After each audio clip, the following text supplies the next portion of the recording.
the hugely charismatic life of Bal Thackeray came to an end around 17 November 2012, and entire Mumbai screeched to a halt when his supporters had thronged the street. They were mourning for him, they were missing him, and the kind of superlative popularity that man had enjoyed over his period over his entire lifespan when he was actually ruling at the helm of affairs could be actually seen from the love that people showered on him.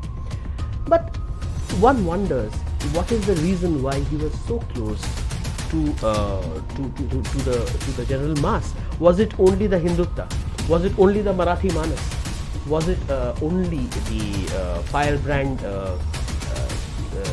speeches that he used to give on stage or through his Samna newspaper?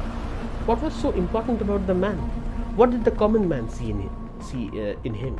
So let's take a look at that aspect before we close this discussion. The key election, or rather the key the promise that drove the 1995 election agenda were the slum rehabilitation and the job for the youth, the unemployed youth in the state.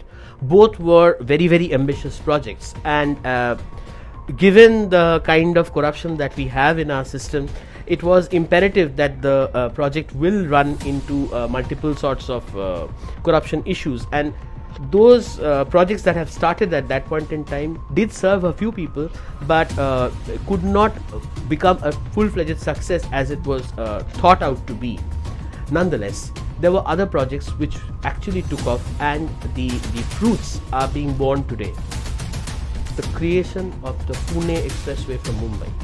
Nobody could ever imagine that a travel from Mumbai to Pune would be a matter of 2.5 hours if there was no rain, if there was no there was no truck breakdown at the Lonavala tunnel.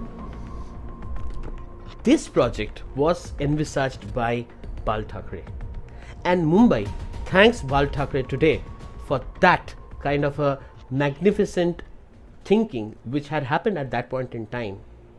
So slum rehabilitation couldn't happen for all. Job was not provided to all youth, and definitely there were failures, but there were some silver linings, of which this is one. Under the able guidance of Mr. Thackeray, the land acquisition for the purpose of infrastructure building, the creation of the corporation, the MSRDC, all these were happening with clockwork precision, and within that period of time, within that those 4 or 5 years and beyond that till 2005, we had actually seen the creation of 55 flyovers in Bombay and the adjacent areas. So this in itself was a massive achievement, given the fact that the ever-growing traffic in Mumbai had given a lot of they had a lot of good things to say about the fact that travel was a little improved than what it previously used to be, given the huge traffic Mumbai had always faced.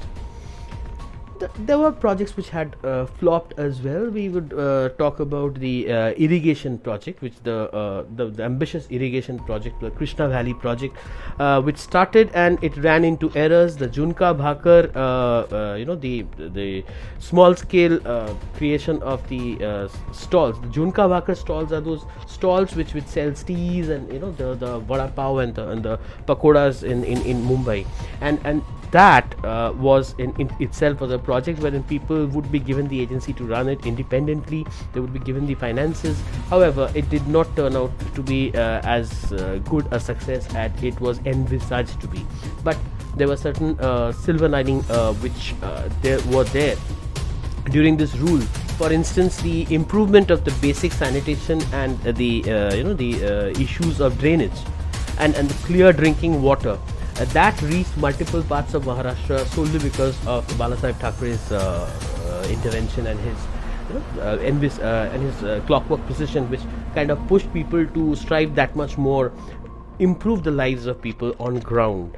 The age of retirement was being moved to 58 from 60, which generated a lot of employment for the youth in the country, in the state. So that was a major influence in creating the jobs, though that was not giving a fully a big push to the job market, but whatever it has done had opened up the market for the youth to a substantial extent. The coalition with BJP ensured that investment flowed into the state, and thereby generating more employment, more investment opportunities, and definitely the forward backward linkages with these industries had spiked up a lot of demand in the market. And there were upcoming ancillary industries in various parts of Maharashtra, and Maharashtra was actually looking at an economic boom at that point in time, given the amount of funds that had actually flown in from the various business houses at that point in time. The districts created, Hingoli and Gondia were created. They were the districts which were created, and for the purpose of management, better management, 28 new tehsils were created, and the entire administration was suddenly seeing a surge in terms of activities, in terms of measures being implemented.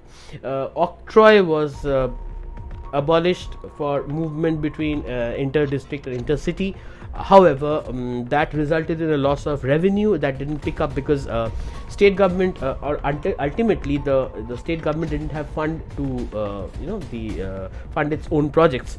So there were hits and misses, but all said and all done, this man had actually touched the lives of people, which is why it is not only the firebrand politics about Balasaheb that his legacy we see today.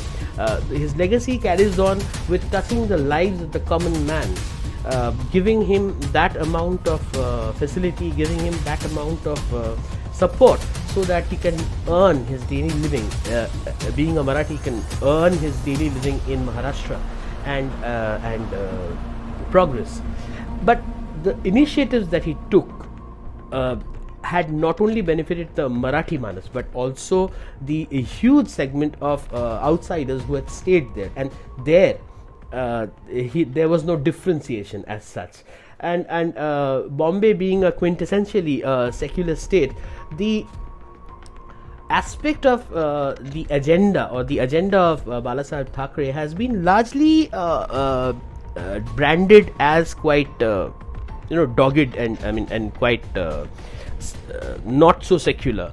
But if someone looks at the Bombay city per se, the secular nature of the Bombay city, one has to agree that that city is kind of the epitome of secularism in this country, and everyone coexists. And Balasaheb Thackeray has been ruling the roost out there for almost 20-25 years.